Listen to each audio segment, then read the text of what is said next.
Acts chapter 23. And looking intently at the council, Paul said, "Brothers, I have lived my life before God in all good conscience up to this day." And the high priest Ananias commanded those who stood by him to strike him on the mouth. Then Paul said to him, "God is going to strike you, you whitewashed wall. Are you sitting to judge me according to the law, and yet contrary to the law you order me to be struck?" Those who stood by said, "Would you revile God's high priest?" And Paul said, "I did not know, brothers, that he was the high priest. For it is written, 'You shall not speak evil of a ruler of your people.'" Now when Paul perceived that one part were Sadducees and the other Pharisees, he cried out in the council, "Brothers, I am a Pharisee, a son of Pharisees. It is with respect to the hope and the resurrection of the dead that I am on trial." And when he had said this, a dissension arose between the Pharisees and the Sadducees, and the assembly was divided. For the Sadducees say that there is no resurrection, nor angel, nor spirit, but the Pharisees acknowledge them all.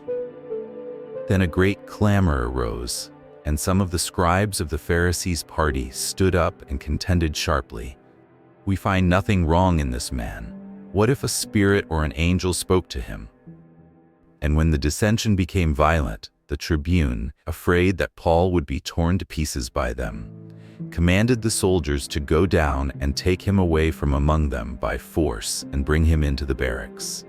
The following night the Lord stood by him and said, "Take courage, for as you have testified to the facts about me in Jerusalem, so you must testify also in Rome."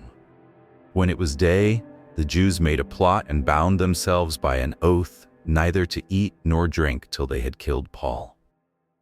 There were more than 40 who made this conspiracy. They went to the chief priests and elders and said, "We have strictly bound ourselves by an oath to taste no food till we have killed Paul. Now therefore you, along with the council, give notice to the tribune to bring him down to you, as though you were going to determine his case more exactly, and we are ready to kill him before he comes near." Now the son of Paul's sister heard of their ambush, so he went and entered the barracks and told Paul.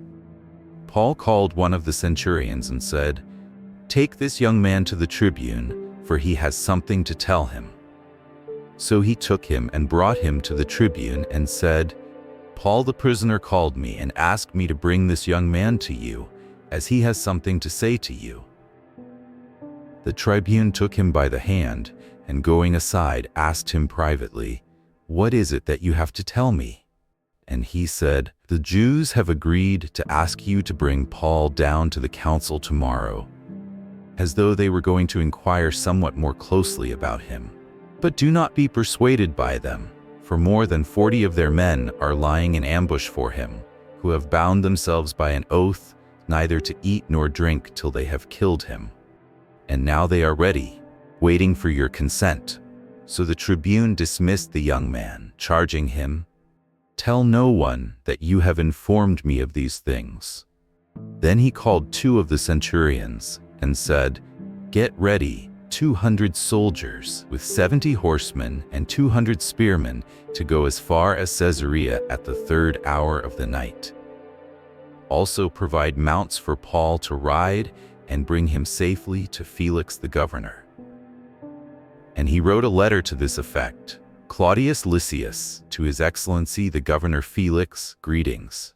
This man was seized by the Jews and was about to be killed by them, when I came upon them with the soldiers and rescued him, having learned that he was a Roman citizen. And desiring to know the charge for which they were accusing him, I brought him down to their council. I found that he was being accused about questions of their law, but charged with nothing deserving death or imprisonment. And when it was disclosed to me that there would be a plot against the man, I sent him to you at once, ordering his accusers also to state before you what they have against him." So the soldiers, according to their instructions, took Paul and brought him by night to Antipatris. And on the next day they returned to the barracks, letting the horsemen go on with him. When they had come to Caesarea and delivered the letter to the governor, they presented Paul also before him. On reading the letter, he asked what province he was from. And when he learned that he was from Cilicia, he said, "I will give you a hearing when your accusers arrive." And he commanded him to be guarded in Herod's praetorium,